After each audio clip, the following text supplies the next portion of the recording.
Welcome to the Rummage Report for May 2nd, 2026. Today's topic is Trump advocates electoral retribution in upcoming vote. Jordan Progress kicks us off today. Hey everyone. So, I just read about how Trump is pushing this crazy agenda for the upcoming midterms, and honestly, it's pretty alarming. He's using federal power to undermine elections, which could have a real impact on everyday people.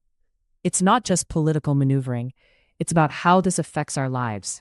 For example, the SAVE Act, which is being pushed through, would block millions from voting by requiring strict proof of citizenship. That means a lot of folks, especially in communities of color and low-income areas, could be disenfranchised just when we need their voices the most. Plus, we've got ICE possibly intimidating voters at polling places, which will only scare people away from exercising their rights. This isn't just about losing a fair election, it's about how these tactics can lead to mass deportations, job shortages, and even higher living costs as families fear raids and instability in their neighborhoods. It's a full-on attack on democracy that could ripple through our communities in really harmful ways. Jordan, you make a great point about the SAVE Act and its potential to disenfranchise voters, particularly in marginalized communities. But let's also consider how this can affect the economy. When people are scared to vote, it can lead to policies that don't reflect the needs of the community. For instance, if local governments don't feel accountable to their constituents, we might see less investment in public services like schools and healthcare, which directly impacts families trying to make ends meet. It's not just about votes, it's about how those votes shape the policies that affect our everyday lives. Jordan, you're hitting the nail on the head about the potential fallout from these tactics. When the government starts using its power to intimidate voters, it's not just about the election results. It can lead to real economic consequences. For instance, if people fear deportations or harassment, they might pull back from spending in their communities. Small businesses thrive on consumer confidence and spending. If families are worried about their safety, they'll cut back on essentials, impacting local economies and jobs. This creates a ripple effect that can hurt everyone, from shop owners to teachers and healthcare workers who rely on stable communities to thrive. Absolutely, Sam, you're spot on about the broader economic implications.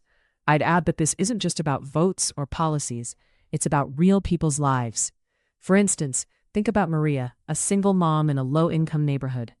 If she feels unsafe due to ICE intimidation at the polls, she may not just stay away from voting. She might pull her kids out of after-school programs or avoid local businesses, fearing for their safety. That translates into less funding for schools and essential services, directly impacting her children's future and the community's stability. This isn't just political maneuvering, it's a direct threat to the well-being of families like hers. Jordan, you're right about how these tactics can lead to fear and instability in communities like Maria's. But let's not forget the broader implications for our democracy and economy. If Trump and his administration continue down this path of electoral retribution, we're not just risking disenfranchisement. We're also looking at a potential erosion of trust in our institutions. For instance, if voters feel their ballots won't count or that they'll face intimidation, they might disengage entirely.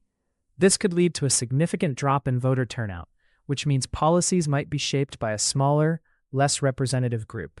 A less engaged electorate can result in decisions that don't address the cost of living, healthcare access, or job security that everyday people like Maria are facing. If we end up with gerrymandered districts and uncompetitive elections, the voices that matter most, those of working families, could be drowned out entirely, impacting everything from school funding to local business support. It's a cycle that can trap communities in a downward spiral of neglect and disenfranchisement. Sam, you're right about the erosion of trust in our institutions being a significant concern.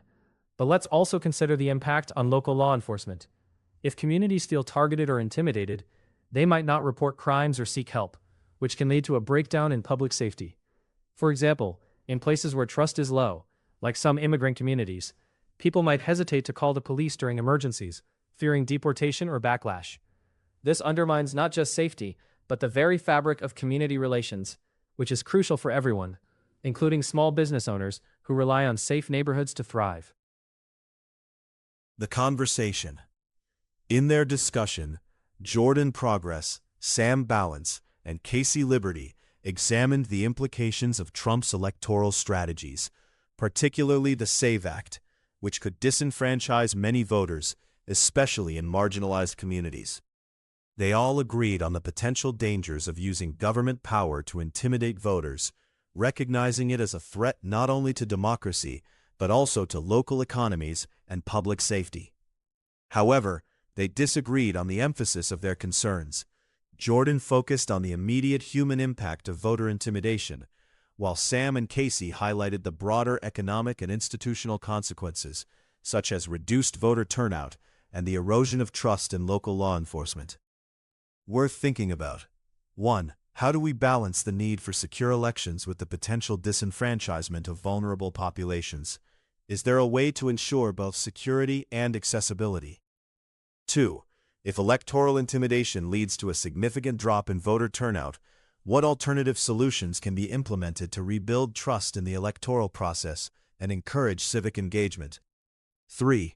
In what ways might the economic ramifications of voter intimidation manifest in communities beyond immediate spending cuts? Could there be long-term effects on social services and community stability? If you asked me, and remember, I'm a raccoon, I'd say the only thing scarier than a government that intimidates voters is a community that stops believing their vote matters.